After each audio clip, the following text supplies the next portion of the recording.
नमस्कार विद्यार्थी मित्रांनो, आज आपण या व्हिडिओमध्ये संसदेच्या संयुक्त बैठकीविषयी माहिती जाणून घेणार आहोत. सर्वप्रथम आपण हे जाणून घेऊया की संसदेची संयुक्त बैठक केव्हा बोलावली जाते.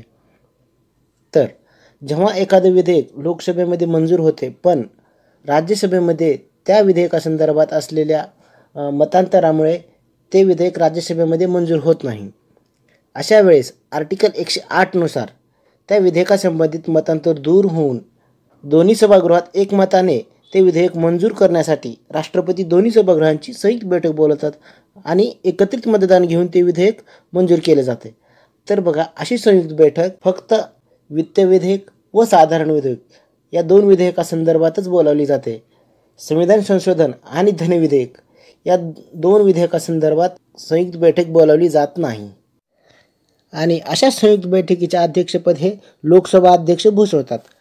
आणि जर का लोकसभा अध्यक्ष अनुपस्थित असतील तर त्यांच्या अनुपस्थितीमध्ये अशा बैठकीचे अध्यक्षपद हे लोकसभेचे उपाध्यक्ष भूषवतात.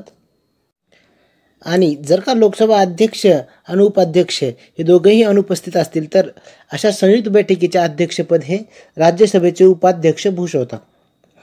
आणि जर का लोकसभा अध्यक्ष, उपाध्यक्ष तसेच राज्यसभेचे उपाध्यक्षही अनुपस्थित असतील तर अशा वेळेस लोकसभेने नियुक्त केलेला लोकसभेतील सदस्य अशा संयुक्त बैठकीचे अध्यक्षपद भूषवतो.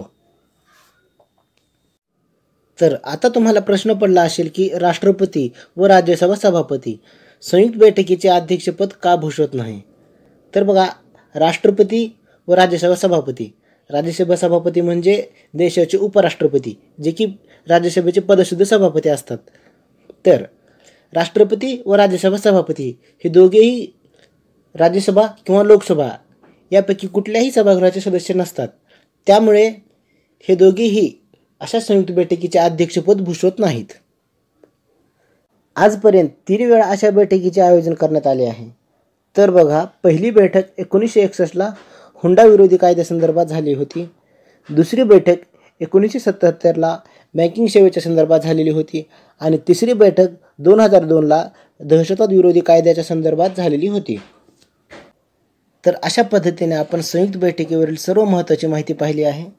एक्झाममध्ये प्रश्न कसाही आला तर ते प्रश्न आता आपल्याला सोडवता आला पाहिजे.